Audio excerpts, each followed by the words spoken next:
বাংলাদেশের আকাশ প্রতিরক্ষার নতুন সংযোজন উদ্বোধন করলেন প্রধানমন্ত্রী। মাননীয় প্রধানমন্ত্রী জনাব তারেক রহমান বিমান বাহিনীর গুরুত্বপূর্ণ কয়েকটি অপারেশনাল ও গবেষণা স্থাপনা সরেজমিনে পরিদর্শন করেছেন।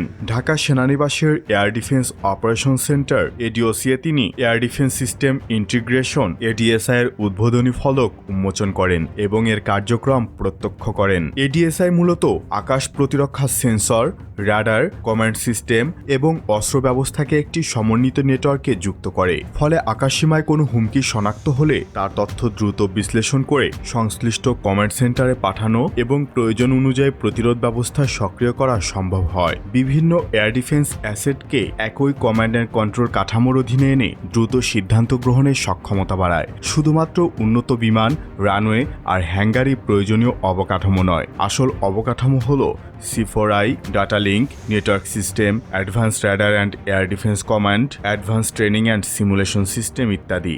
কারণ এসব ছাড়া আপনি কিছুই কিনতে পারবেন না, বা কিনলেও জগা খিচুড়ি হয়ে শোপিস হয়ে থাকবে। আর বাংলাদেশ এয়ারফোর্স এবং বাংলাদেশ আর্মি সেটাকেই গুরুত্ব দিচ্ছে। এয়ারফোর্স এবং আর্মি নেটওয়ার্ক শক্তিশালী না হওয়া পর্যন্ত নৌবাহিনীরও মেজর ডেভেলপমেন্ট সম্ভব নয়, তাই কিছুটা সময় দেওয়ার বিকল্প নেই। এছাড়া প্রধানমন্ত্রী পরবর্তীতে aerospace research and development complex এআরডিসিতে বিমান বাহিনীর নিজস্ব প্রযুক্তিতে তৈরি UAV, kamikaze drone, interceptor drone ও ভিটল পরিদর্শন করেন। নিজস্ব প্রযুক্তির এসব প্ল্যাটফর্ম তৈরি করার সক্ষমতা বিশেষভাবে গুরুত্বপূর্ণ, কারণ ভবিষ্যতে যুদ্ধক্ষেত্রে ইউএভি শুধু নজরদারির মাধ্যমে নয়, intelligence, surveillance and রিকনাইসেন্স, target acquisition, electronic warfare, precision strike এবং কাউন্টার ইউএস মিশনেও গুরুত্বপূর্ণ ভূমিকা রাখবে। বাংলাদেশের ভৌগোলিক অবস্থান, বঙ্গোপসাগর, দীর্ঘস্থল ও সমুদ্র সীমা এবং ক্রমবর্ধমান ড্রোন হুমকির প্রেক্ষাপটে integrated air defence plus indigenous UAV capability দেশের আকাশসীমা ও গুরুত্বপূর্ণ স্থাপনাগুলোর নিরাপত্তায়